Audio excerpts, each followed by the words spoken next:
Just like the X-Men animated series, I'm about 20 years late with this review, but just like the cartoon, it's probably better late than never. There's lots to unpack here as we take a look at this Wolverine from the Marvel Legends X-Men 97 action figure line. Now, in taking a look at this action figure, we have the retro carded option in all its blister packaging goodness, so we could see just what might be the most perfect Wolverine figure to date.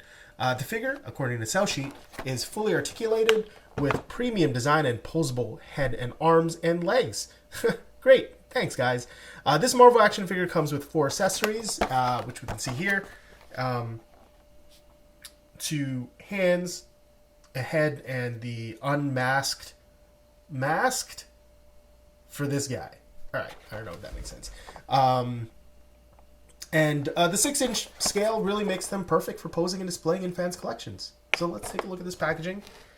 We've got Magneto, Wolverine, Rogue, Storm, Bishop, and Gambit, part of the initial Wave 1. Obviously, I'm kind of assuming that Jean Grey and Cyclops are going to come up with Wave 2. Hopefully, this also means that there's going to be another Juggernaut. Don't know who the big bad is going to be for the second wave. Gosh, yeah, who is there? I mean, obviously, we want to say Juggernaut. And we want to say, like, Toad and Sabretooth, so maybe that's what it's going to look like. Anyway.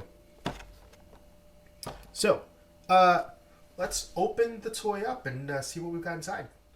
Over on the articulation side, we got swivel hinge ankles, double hinge knees, pinless, swivel thighs, ball jointed drop down hips, ab crunch waist, butterfly pecs, standard ball jointed shoulders, double hinge elbows, which are also pinless, swivel hinge wrist, and a barbell jointed head. As we can see here, the loose mask doesn't really fit well over here. It kind of, I don't know. It's kind of like raised just because the angle of it's just a little bit off. So, you know, from one angle it may look okay, sort of as a hoodie. But from the other angles, you can see a clear space. So if it's kind of annoying, this may not be your favorite thing to see. As we move into figure comparisons to help you decide how the design language for this particular figure shapes up against other figures in a similar universe, we're bringing along the other Hasbro figures from the Black Series line, from the Power Rangers Lightning Collection, and, of course, the standard and perfectly 6-inch scale 6-inch Spider-Man figure. And, of course, we're also going to be taking a look at the classic suit Wolverine here, and the current mainstay for my Jim Lee X-Men team. We can sort of see that it's roughly the same mold, of course, with a pinless update. It's got the shoulder pads, or blades, or whatever you want to call these guys, on the newer Wolverine. And the new Wolverine head also has a much larger, I don't know what you want to call these, like fins or accents.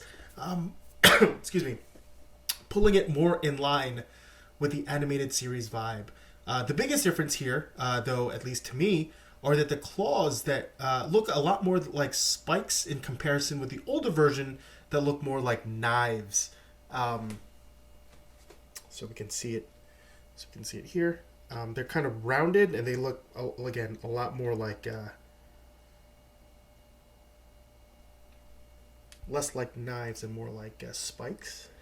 And then on the other side, we've got these things, which distinctly a lot more knife-like.